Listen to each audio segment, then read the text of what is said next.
Hi guys! Magandang buhay! Ayan. Walking na naman si Beshi nyo. Kailangan Kailangan natin maggalaw-galaw para hindi ma-stroke.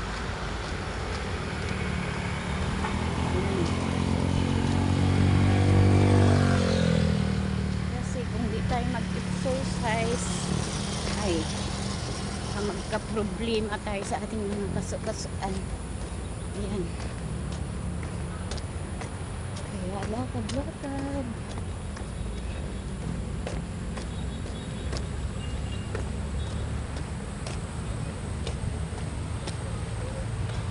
Palubog na yung araw.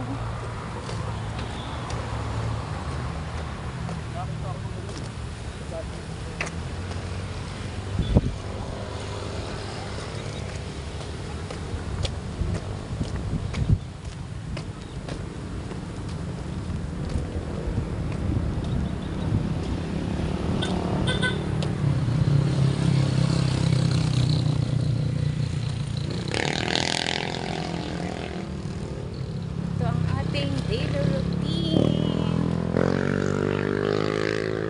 Walking tayo mga besh.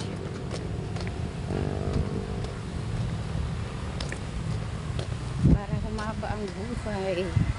Dami namin kinain ngayon kasi nga birthday ni Apo at ni Habi. Sinabay na ang kunting handa, pero yung handa namin pang amin lang guys, low budget. Kasi sa kuryente parang at tubig. Laki-laki ng bills namin. Kaya imbis na ang kain mo pa, pupunta sa bills. Kaya ayan, small budget lang yung birthday ni Apo. Ngayon talaga ang birthday ni Apo, February 10. Kaya Habi kahapon pinag-isa na namin. Ang unang plano is kakain kami sa Kenny Rogers. Isabi nga namin mas magastos yun. Ayaw na nila magluto kasi mapagod daw ako. Kaya yun ang ginawa ng mga anak ko. Mag-order na lang sa Jollibee, bucket chicken. Tapos yung sa mga bata, gusto kasi ng mga bata yung price nila at is sa McDo.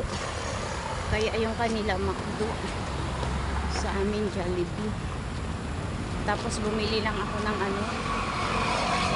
per kilo french fries. Yun na lang ang niloto ko para marami-rami.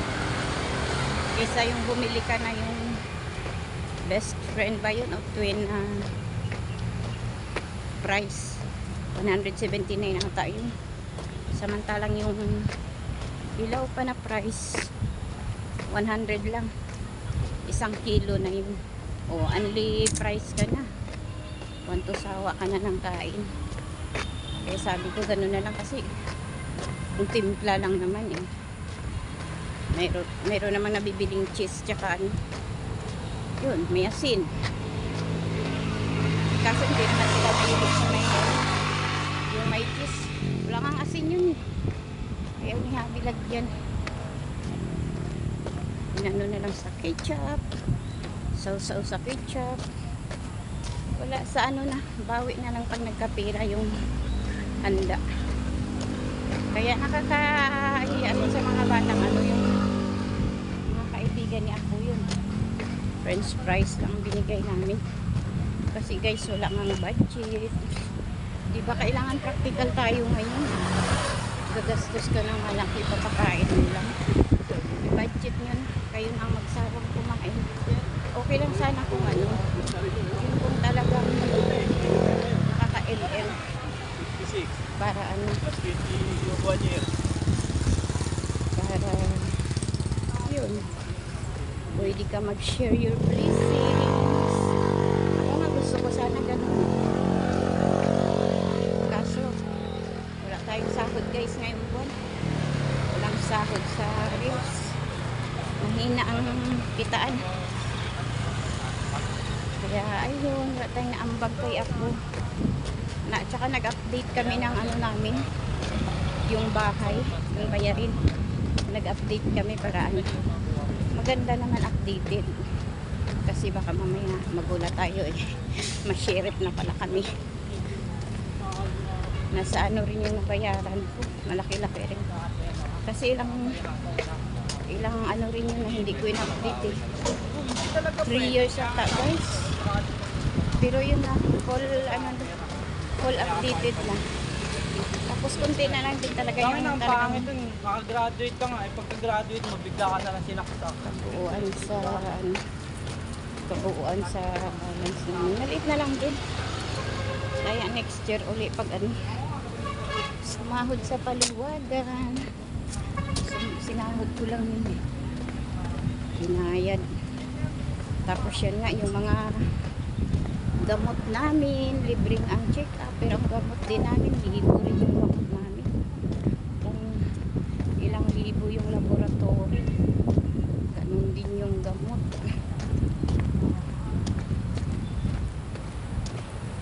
Yung sa akin lang, nasa 3K yun. Tapos may bago akong resita eh, 3 klase.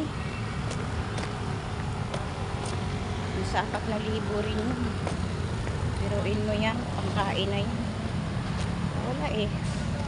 Tumatanda na tayo, marami na sugar lang naman guys ang problema ko. Mataas aking blood sugar. Yun kasi ang hindi ko. Wala kaming lahi ng diabetes. Wala kami ng lahi ng diabetes na yan. Mas may lahi pa nga yung asawa ko pero wala siya. Sa lifestyle din kasi yan nakukuha, hindi lang sa lahi. Kagaya ko, siyempre nung bata-bata pa ako, nakailang medical din ako, pati sa abroad, nag-medical na ako. Wala naman akong ganun. Itong pagtanda ko na lang, itong nagkaedad na ako, ano na eh, nasa 15 years, hindi ko na monitor ang aking medical health. Hindi ako nagpa-laboratory. So nito lang nagkaroon ng ayun nga, HMO yung mga anak ko. Pero matagal na sana yung HMO na yun eh. Kaso lang binaliwala namin. Dapat noon pa naagapan nga rin yung anak ko. Pero naagapan pa naman yung ano ko. Bumababa naman siya. Nasa sa akin na lang din kasi yan. Sa pag-adjust ko ng pagkain. Pero ano, kanina nga lang ako tumikim ng drinks eh. Kasi ang hirap tanggalin guys. Kung ano nakasanayan mo. Medyo maingay. May ginagawa kasi dito. Kaya ayan.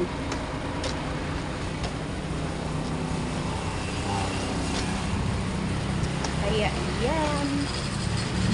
Yan ang ating napala. Tumas ang ating sugar. Kasi ako talaga mahilig ako sa ano, soft drinks. Lalo na nung may tindahan ako. Panay nga sa wine ni Habi. Sabi niya ano, dahan-dahan ka sa soft drinks. Kasi ang iniisip niya magkaka-UTI ako. Kasi may history na rin ako ng UTI. Kaya yun.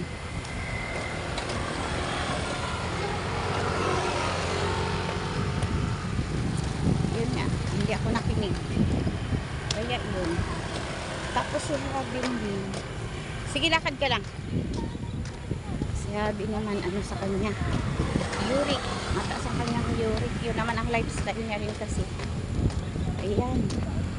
Mahilig siya sa ano, di ba, biyahero nga siya. Mahilig siya sa masasarap na pagkain. Mga bulalo, Paris. Siyempre yung ano yun, mga mantika yun. Doon siya na ano, napuruhan. Wala na nga yan siyang ano eh, wala na siyang tawag yun. Abdo ata yun. Wala na siyang abdo.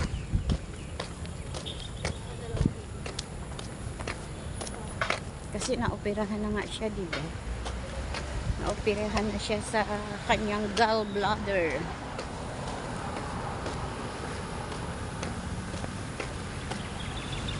Kaya, ayun. Kailangan niya na rin mag-ingat. Sa kanya, mahirap kasi sa kanya eh. Yung iniinda niya ang sakit pag umatake, namamaga yung kamay, yung paa. Ganun yung pagmataas ang uric mo. Gout at saka arthritis. Mataas ang uric mo. Mamaga yung mga ano, kamay at saka paa. Kaya anong nakaraang araw, yung dinala namin siya sa ano, panay pa check up namin. Yun nga kasi yung kamay niya namaga. Kala nga namin maoperahan. Kasi sa surgery kaagad kami ni refer eh. Sa buto rin, sa orto. Doon sa surgery tapos sa orto. May history rin kasi yan si Habi. Buto nila mahina. Kaya ngayon naoperahan siya sa kamay mo. Yung basta mayroong ano sa buto. Hindi ko alam kung anong tawag dun.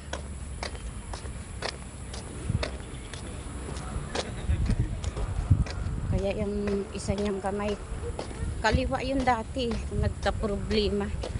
Dito naman yung kanan. Ngayon, yun ang inano pampatid. Ointment, maliit lang, 30 grams lang yun, pero 500. Ano bata pa? Biruin mo yun ang ano. Marami kang sakit, maraming gastos. Ay, grabe yung buhok ko. Ayan na naman siya. Ngayon, dalawa na ang nagpa-fly, butterfly.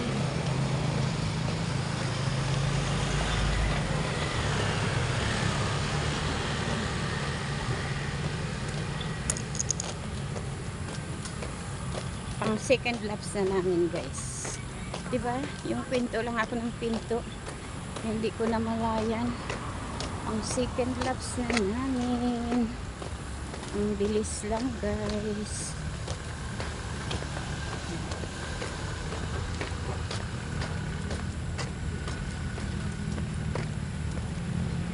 Sunod na ikot, Koy. Sunduin mo yung dalawa doon. Para ako naman magbantay kay Sab. Makaikot si Dayday. Kasama namin yung anak ko tsaka apo ko doon sa park. Kami ni Sab picture. Ha? Magmotor ka, sunduin mo. Sunod na ikot. Ha? Ha? Ikaw na.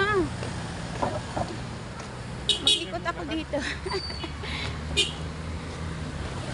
Palakarin mo si Sab. Hindi kaya ni Sab. Kaya asunduin mo ng motor eh. Antayin ko kay... Ay, hindi. Sunod na ikot. Kaya ni Sab yan. Hindi, uy. Mapagod yun. Sino magbuhat? Ang bigat ng apo ko, guys. Papahinga lang. Mahirap. Ayaw niya na ginakarga siya. Eh, wala namang kakarga sa kanya. Ang bigat Ayaw niya. niya magpakarga. 46 kilos. Naglalakad talaga yun. Uy. Kaya magmotor nga kayo eh. Doon sila. Sige na nila magkikipikip doon eh. Doon na lang? Ay, sige. Parang hanggang dalawa lang kaya ko ah. Pawis na ako. Pawis na ako, guys.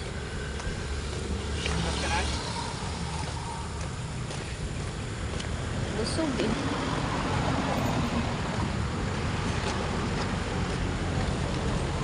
Pero kakayanin.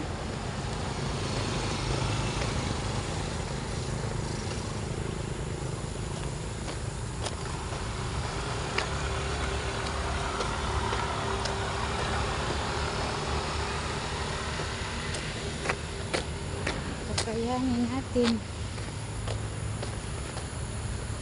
Wala nang init eh. Pinapawisan ako, nakatulong talaga tong jacket ko.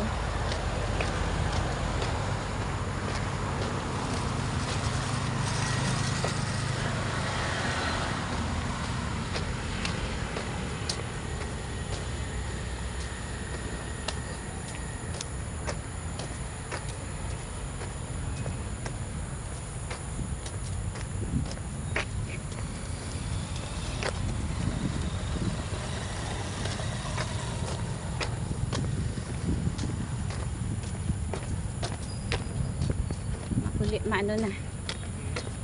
Wala ng araw dito banda. Ang bilis ng araw umano no. Yung kanina pag-ikot nating pag ganun, mataas pa.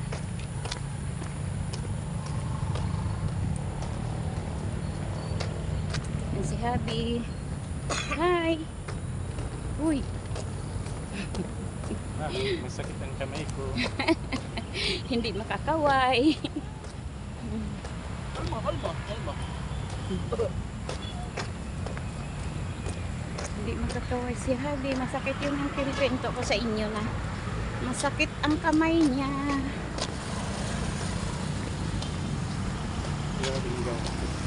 Masakit na naman? Naligo kasi ako. Ha? Ayaw talaga niya na nalalamigan. Sabi ko nga, lagyan mo ng langis bago ka maligo. Para hindi siya napababad sa tubig. Dudulas lang yung tubig.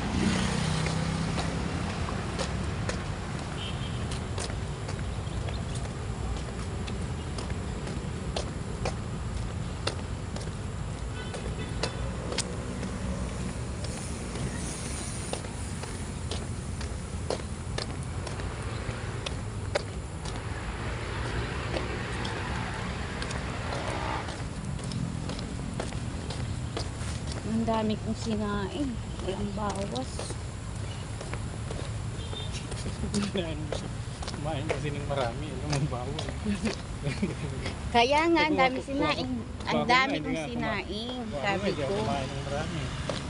Kunti lang naman kinain ko. Ikaw lang naman nahihirapan. Kunti lang yung kanin ko ah. Wala pa nga isang dakot yun. Kaso lang may fries tsaka spaghetti. Tapos may cake. Kaya iyon. Na naman tayo. Kaya nga kailangan pababain yung kinain. Kaya nga tayo nag-booking. Dahil kumain tayo ng marami. Yung rice, kunti lang naman. Wala naman sinabi si Doc na ano, bawal mag-rice. Pwede mag-rice. Eat moderately nga.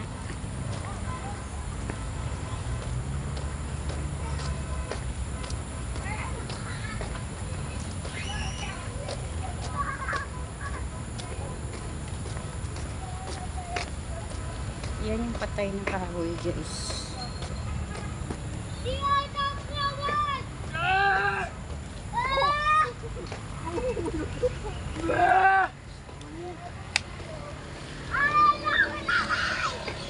Uy, nauna tayo.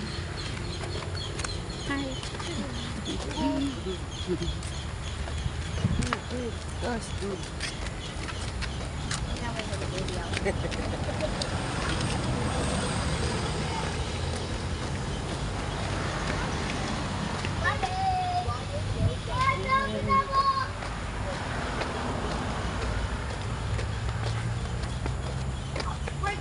Saan ka? Ba't dyan ka?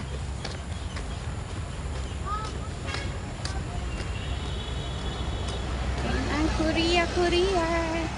Ang ganda ng ano. Matiilan ko. Ang ganda ng mga puno. Para kang nasa Korea. Anyong sayo.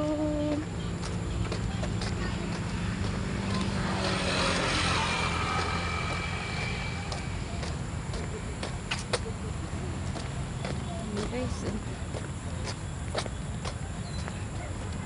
ganda nga ng mga puno dito.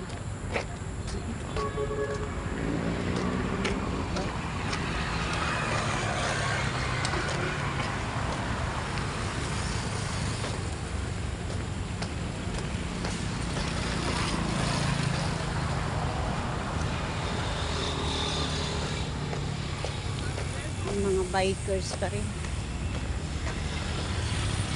Hapon.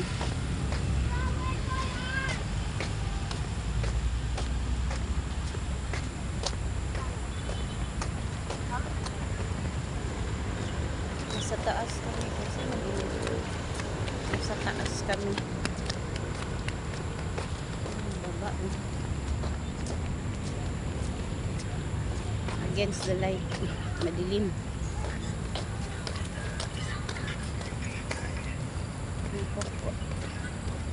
Tugtog.